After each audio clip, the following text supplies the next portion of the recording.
and you know what it feels like to be a separate you looking across at this other oxygen molecule or water molecule that's a separate me. But when you come together in a particular way, your anxiety lifts because you come home.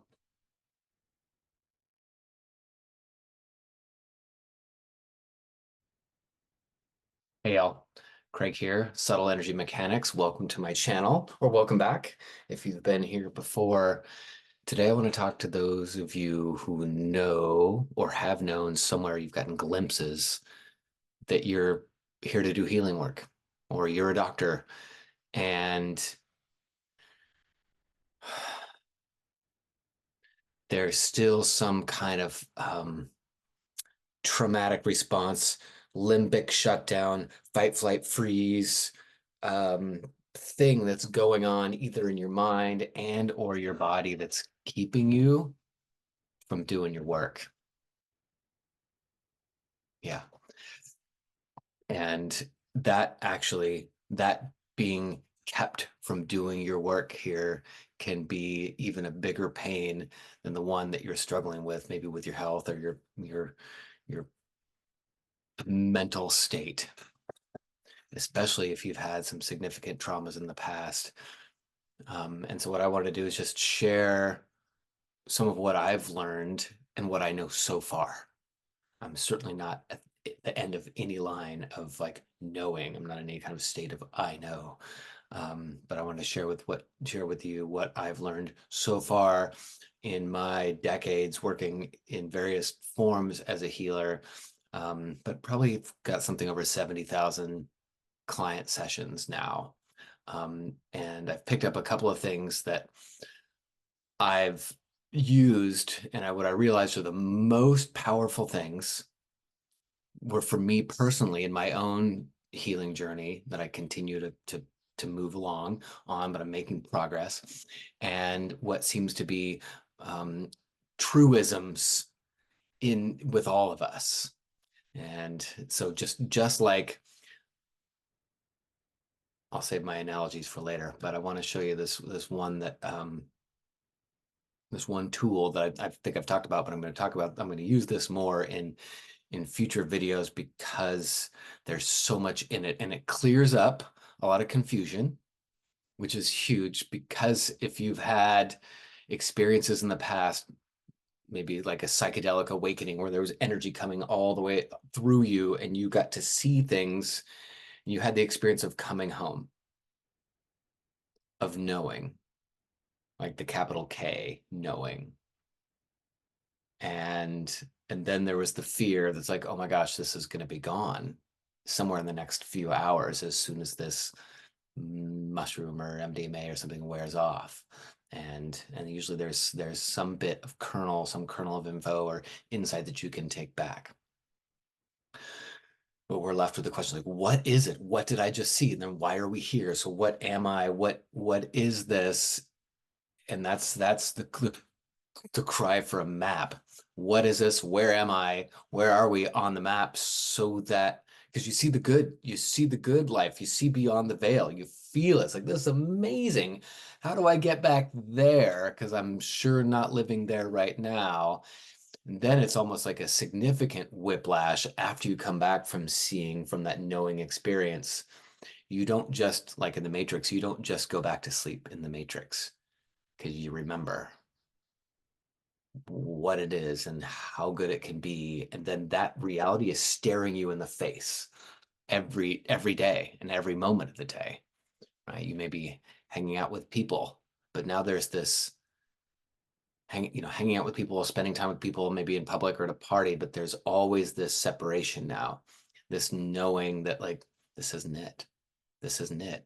We're just talking or sharing jokes, trying to just sort of pass the time, but there's something missing. There's some kind of connection that's missing.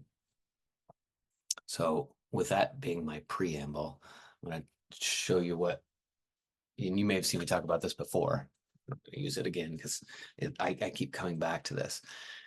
And this is what I learned as when I worked as a doctor and And now as a yoga instructor, yoga coach, and doing this work with people mostly over Zoom, from around the world, because you'll see that when you start having these consciousness shifting experiences, we have to draw a bigger picture, a bigger map of what this experience is, because some of it is in duality right now.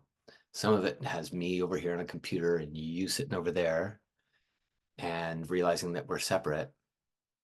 But the other thing that's happening right now is, even though I've recorded this before, it's right now in the moment, and there's only this one moment.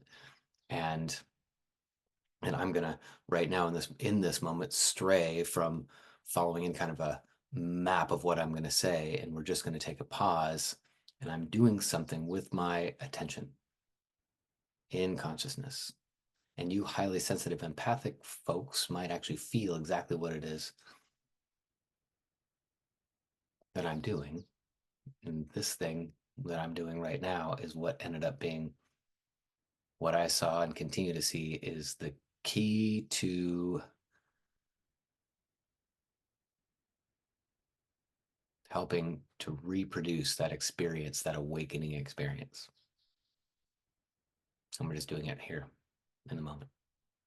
And to give you a little bit of a view behind the veil right now, I'm scanning with my attention. I'm paying attention out here in front of me, but also in the periphery. I'm just looking around in this consciousness, like there's a conscious fishbowl here. And there's some key things that I'm tracking, right now. This is all stuff that I go into much more in depth in my healer training. I've got an online and live healer training where if you're interested in that, feel free to shoot me an email. It's info's down in the description there. So one of the things I'm paying attention to is my breathing. That's happening, but also the sensation up and down through my spine and spinal cord, where I imagine that to be, because I can't really see it right there. And there's a spontaneous breath. And so if you start watching, that's a significant tell from my subconscious that says something's shifting. And I've talked about yawn yoga. My little pet name for one of the things that I teach is, where does the yawn come from, and what can it do? The yawn being that kind of yawn, not some kind of like Greek god yawn. It's just the plain old yawn. I was watching a video the other day, and it was, I think, a therapist showing an exercise where you look off to the right and you start to inhale, and then you watch for the yawn to come up.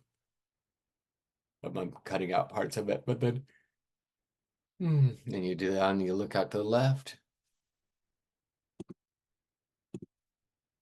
You look out to the left, and you watch for the yawn to come up. And that's one of the therapist techniques for teaching people to help shift out of the anxious state, out of the fight, flight, freeze state, out of the sympathetic into the parasympathetic. There's a thing that you can do right now with your awareness, with your posture, with your focus, that'll help shift you out of it, shift you out of that panic state. And as one of you mentioned somewhere in the last couple of weeks, like, you realize that you can get the yawn and you feel that shift immediately, but then the anxiety comes back. Yes, it does come back. And this is one of my big reasons for back when I had my big mushroom experience in my early 20s, realizing that one relaxation event, one opening event, mystical spiritual realization event, is just that. It's an event. And then the momentum of life, whatever rituals you've created in life, are going to come back, because momentum is just that. Momentum basically continues mostly along the path, and maybe you've had an event, and so you just angle a little bit, start it towards down a different life path. But after one event, you're going to come right back to where you were 5 minutes ago, 5 days ago. So then we got to start looking at micro rituals in life, so that we can start to do little things with our consciousness, our awareness, our daily rituals, our daily tasks, the people we spend time with, so that you can take that event that you had back then with an awakening or whatever that was, and fulfill your goal, which was your promise to yourself while you were in it. It's like, I have to figure this out. I have to get back to whatever this is right now, because this is home. This is coming home. But then you wake back up in the matrix and realize this isn't home. And then your stomach and the anxiety and the panic attacks, or the lethal autoimmune condition starts to really flare up and kick in, because it's your body saying, hey, you've got a limited amount of time to figure this thing out. So let me go into let me go into this thing here and see if I trailed off anywhere in there. So part of what I was doing here is in these videos that I make, part of it is I want to talk about specific things, information, but also doing the playing with the yawn, playing with the energy and consciousness around, so that this can actually act like a transmission as well. And say something about transmission. In my experience, working as a healer, there's no transmission of Kundalini from one person to the next. Like when I'm working with the people in my training, I'm not training somebody else to heal other people. We are designed to do that in pairs, just because you already came in like that. You're already designed to that. But part of what I needed to learn, and what I was taught by my teacher, wasn't how to do it, but how to see what was already happening. And that's a bit of a trick. If you know what those they're called stereograms, or magical posters, where they look like a bunch of squiggly lines, and you look at them like, I can't see anything. It's a poster with a bunch of squiggly lines. But then when you practice with it, and you look and you practice with your focus, you have to look past it and then do something with your eyes, and then all of a sudden the squiggly lines turn into a school bus with a dolphin swimming through it. Like it's incredible. There's an image embedded in the squiggly lines that you couldn't see with your current level, your current skill set of looking at this three-dimensional thing. But then you learned how to see differently and see what's happening right there in front of you that was hidden right now in the moment. It's hidden. And so you knowing that somewhere internally you're either working as a healer now, or you're here, this is your calling, you've already got it. Like you've already got this healer thing. And I'll show you what that is here. You up here already have the healer thing, but part of what's happening is that there may be confusion around how you use it. That may be part of it. It's maybe part of your purpose or part of your calling here, to combine with somebody else's consciousness. And in that combination of two consciousnesses, something else that is the healing power, the healing intelligence, comes up through. Now, in that book that I think is a famous one, I think it's the Bible or something, 2 or more gathered in my name, cool shit happens. I think that's an exact quote. So 2 or more gathered in my name, me and you. We're not doing any healing of each other because we want to. We have to come together and see each other, like I was talking about with the poster, see each other in a particular way. And this is one of the things that happens like on those psychedelics. It allows you to see for a period of time stuff that's happening right now in the moment, that's embedded in this moment, that then you may become blind to tomorrow, only because you don't have yet practiced this way of seeing. So when I look back at my teachers, the teachers that had the most profound impact in me moving forward in my own path were the ones that actually taught me how to see what was already happening. They didn't teach me how to transmit some kind of healing energy, because that's not what happens. When you learn how to see each other in a particular way, mysterious starts to come up between the two of you. And this, whether you want to call it God or Holy Spirit or whatever is closest to your own mystical religious narrative about what's happening here. And this is what I've seen over and over and over again. When you watch, and I'll put in a video maybe right here, when you watch some of the work that I do and you can see this energy moving through the spine, and I'm not touching the person, this is what's happening. I'm not transmitting some kind of healing energy to them.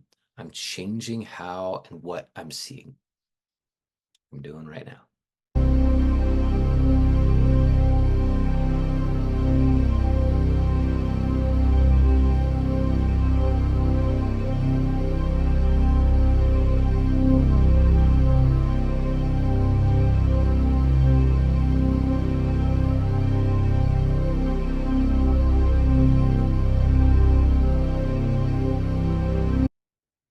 So you might actually feel right now the time slowing. You might feel breath or a yawn spontaneously start to come up. And where's that yawn coming from? It's not coming from me. It's you being witnessed or seen in a particular way that allows mysterious things to start coming up in that space between us. So it requires three of us: you, me, and in the combination, that coming together in love, in seeing each other, coming together is this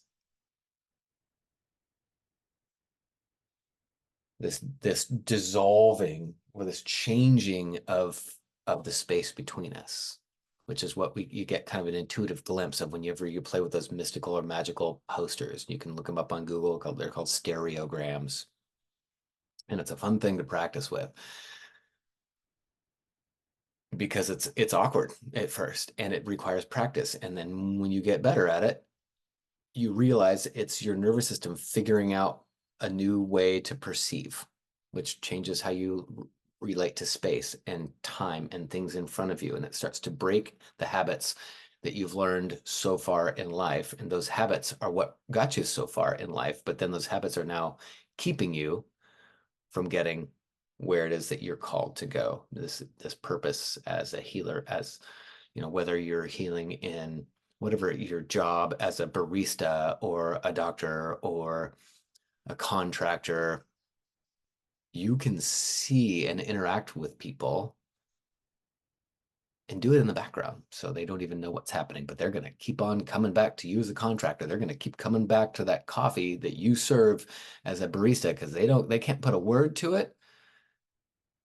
But they start having these awakening experiences on the days that they've worked with you. And then you might actually start realizing that people have those experiences when they interact with you and you don't know what you're doing. Well, my guess is this is what you're doing. You're looking at them in a particular way that's open and compassionate and just holding space for really the part of them that is divine design right now in front of you. And you're holding them that way, which allows them to have the experience of coming home and feeling seen and coming up for air in the middle of this scariest F world at times. So there's a how, you know, there's a how we do this, but this is what I wanted to share with you today was this. There's a lot of things that this answers, that there's no transmission from me to you, from one person. There's no one person's holding all of the divine juice and then transmitting the energy across space, but it's in actually how we hold each other. It's basically two little water molecules. If you think about a water molecule, Oxygen, hydrogen, hydrogen. Oxygen, hydrogen, hydrogen. That's a water molecule, but is it water? Is one water molecule water? It doesn't behave like water. There's no fluidity. It doesn't freeze. It doesn't gas. It doesn't start doing that until you start combining multiples. Only when you start combining multiples does this mysterious shit start to bring its behaviors of now you know what it feels like to be gas. Now you know what it feels like to be ice. Now you know what it feels like to be fluid. And you know what it feels like to be a separate you looking across at this other oxygen molecule or water molecule that's a separate me. But when you come together in a particular way, your anxiety lifts because you come home. You breathe. You realize like you're still going to die. But the dying now is what? You start to question like, is there really death? Because you don't ever lose access to this. And so that isolation that's so devastating for us here in life and anxiety and fear, I think is oftentimes is the body saying, hey, we need to come together in a way that allows access to this. One of my favorite people who I've met recently on here through these YouTubes is been having this experience is that she's such an amazing healer and this shaman that's coming out of this shell, and part of her pain right now is walking around the world realizing that she's not being seen and not being able to see others, and so somehow not living right now, being able to fill her spot as a water molecule connecting to others and really bringing people home.